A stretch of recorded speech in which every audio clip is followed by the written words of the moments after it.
নমস্কার, কেমন আছেন সবাই? কয়েকদিনের বৃষ্টিতে চারিদিক জলমগ্ন। আমাদের বাড়ির পাশের নদীও জলে থই থই করছে। ভিডিওতে যেই মেশিনটি দেখছেন, এটি নদী থেকে জল তুলে চাষের কাজে ব্যবহার হতো। এটি ছোটোবেলায় খুব ব্যবহার দেখতাম। এখন এগুলো প্রায় উঠে গেছে বললেই চলে। নদীর ধারে এরকম বড় বড় সব গাছ। এটি শিরীষ গাছ আমাদের এখানে এর নাম। এটি অনেক বড়। এখন বর্ষার মরশুম, তাই প্রচুর মাছ বাজারে দেখতে পাওয়া যায়। চিংড়ি, ইলিশ, পমফ্রেট, রুই, কাতলা সব ফ্রেশ মাছ। আজ বাজারে গিয়ে কিছু চিংড়ি মাছ নিলাম এবং একটা রুই মাছ নিলাম। রুই মাছ জীবন্ত ছিল, একদম জলের মধ্যে সাঁতার কাটছিল। সেখান থেকেই একটা মাছ নিয়ে নিলাম। এটা প্রায় 700 গ্রাম ওজন। বাড়িতে এসে চিংড়ি মাছ এবং রুই মাছগুলো সুন্দরভাবে কেটে পরিষ্কার করে নিচ্ছে।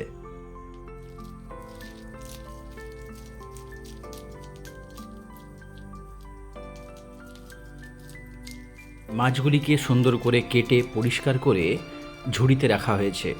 এই যে ঝুড়িটা দেখছেন, এটা বাঁশের কাঠি দিয়ে তৈরি।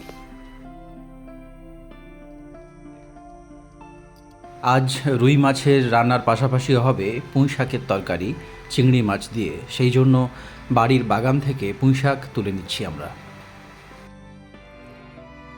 আজকে বাড়িতে অনেক রকমের শাকসবজি রান্না হচ্ছে। তার মধ্যে প্রথমে যেটা হচ্ছে সেটা আলু ভাজা। আলুগুলোকে গোল গোল করে কেটে প্রথমে হলুদ আর নুন দিয়ে সেদ্ধ করে নেওয়া হয়েছে। এরপর সর্ষের তেল দিয়ে ভাজার সময় এতে মশলা বাটা দেওয়া হয়েছে। মশলাতে রয়েছে তিল বাটা এবং শুকনো লঙ্কা বাটা। এরপরের রান্নাটি চিচিঙ্গা। চিচিঙ্গার তরকারি আমার খুব একটা বেশি ভালো লাগে না, তাও খাই, কারণ এতে অনেক রকমের মশলা দিয়ে মা বানায়। চিচিঙ্গা, এর সাথে পেঁয়াজ, কাঁচা পেঁয়াজ, এবং এতেও সেই একই মশলা তিল বাটা এবং লঙ্কা, শুকনো লঙ্কা বাটা একসাথে মিক্সড করে এটাকে ভাজা ভাজা বা হালকা ঝাল ঝাল বানানো হয়।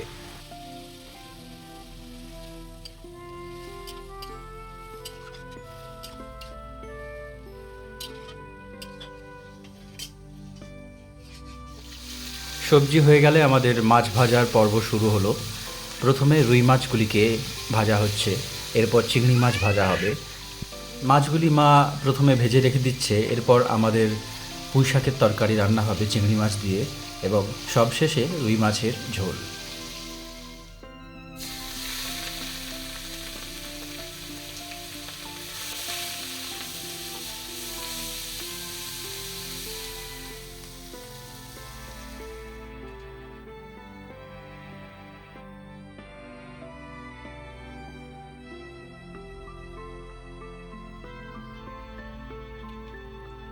এবার যে রান্নাটি হবে সেটি আমার সব থেকে প্রিয় একটি খাবার, পুঁই শাক। প্রথমে সর্ষের তেল দিয়ে পুঁই শাক এবং অল্প কিছু আলুকে একসাথে ভেজে নেওয়া হয়।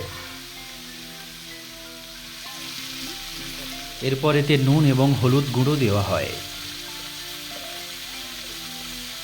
কিছুক্ষণ ভাজা ভাজা হয়ে গেলে এতে মশলা দেওয়া হয়। মশলার মধ্যে থাকে সর্ষে পোস্ত বাটা এবং শুকনো লঙ্কা বাটা। এরপর এটা যখন প্রায় সিদ্ধ হয়ে যায়, তখন এতে পুঁই শাকের যে শাকগুলো সেগুলো দিয়ে দেওয়া হয়।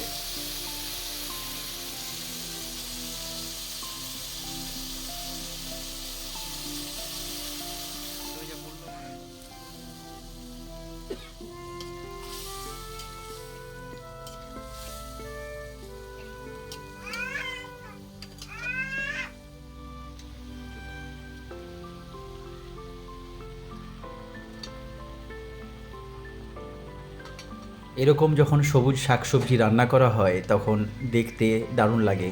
দেখুন পুঁই পাতাগুলো কত সুন্দর দেখতে লাগছে। এগুলো দেখতেও যেমন ভালো লাগে, খেতেও তেমনি দারুণ লাগে। পুঁই পাতাগুলো দেওয়ার পর কিছুক্ষণ নেড়ে এটাতে চিংড়ি মাছগুলো দিয়ে দেওয়া হয়।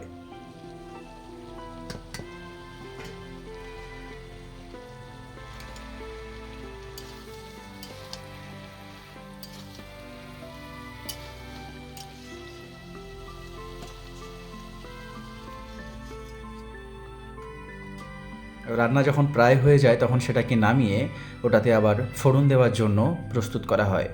সর্ষের তেল, 5 ফোড়ন এবং শুকনো লঙ্কা দিয়ে এটাকে আরও একবার কড়াইয়ে চাপানো হয়। ফোড়ন দেওয়ার ফলে যে কোনো সবজি রান্না আরও বেশি মধুর, আরও সুস্বাদু হয়। ব্যাস, আমার প্রিয় রান্না পুঁইশাক এবং চিংড়ি মাছের তরকারি প্রস্তুত। এটি টেস্ট করার জন্য আমাকে দেওয়া হচ্ছে।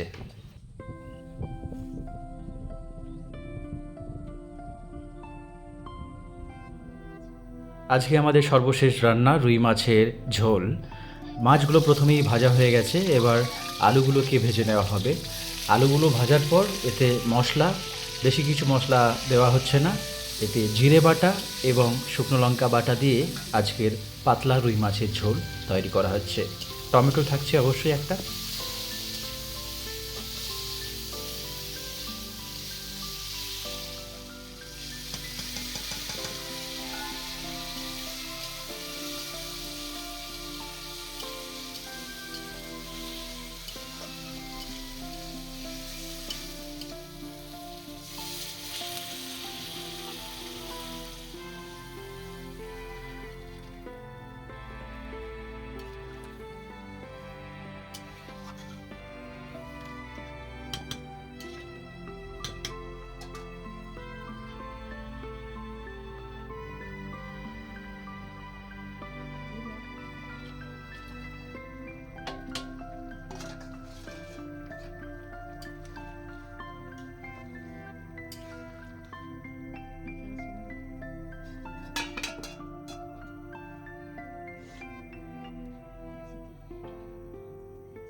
তাহলে আজকের রান্নায় থাকছে রুই মাছ এবং চিংড়ি মাছের ঝোল, আলু ভাজা যেটা তিল দিয়ে তৈরি, এবং থাকছে চিচিঙ্গার তরকারি এবং আমার প্রিয় পুঁইশাক চিংড়ি।